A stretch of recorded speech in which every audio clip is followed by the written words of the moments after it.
ఇంకొక 3 నెలలే కదా డెడ్ లైన్. అమిత్ షా కేంద్రం పెట్టిన డెడ్ లైన్ మార్చి 31.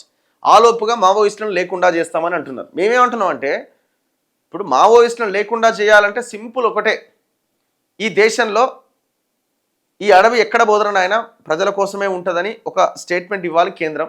రెండోది, పేదరికం లేని దేశం తయారు చేస్తామని చెప్పాలి, ఆ దిశగా ప్రయత్నాలు చేయాలి.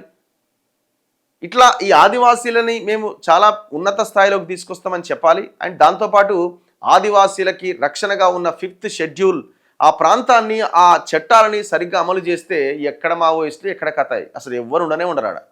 మరి దీనికి ఒక డెడ్ లైన్ పెడితే బాగుంటుందిగా. దీనికి డెడ్ లైన్ లేదు, అసలు దీనికి డెడ్ లైనే లేదు. డెడ్ లైన్ లేకపోగా ఈ అడవిని మొత్తం ఎవరికి ఇస్తారో అనే ఒక అనుమానము ఇంకా కనబడుతూనే ఉంది. అది ఆల్రెడీ డిసైడ్ కూడా అయినట్టున్నది. మైనింగ్ కోసమో ఇంకో దానికోసమో ఎవడో ఒక కార్పొరేట్కి అప్పగించే ప్రయత్నం. లేకపోతే ఇంతకాలం ఒక్క స్టేట్మెంట్ ఎందుకు రాదు కేంద్రం నుంచి? మీరు అనవసరంగా అపోహపడుతున్నారు, అనుమానాలు వ్యక్తం చేస్తున్నారు. ఇదంతా కూడా ట్రాష్.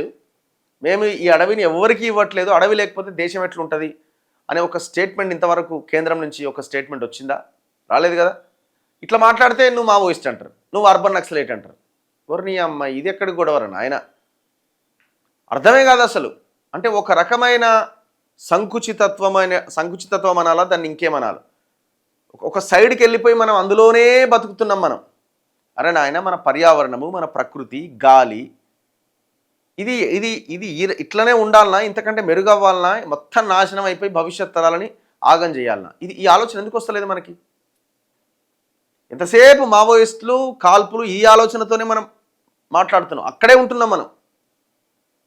మావోయిస్టులు పోలీసులను చంపలేదా, ఈ లాలను చంపలేదా, ఈయనే తనుకుంటున్నారు 2 వర్గాలు.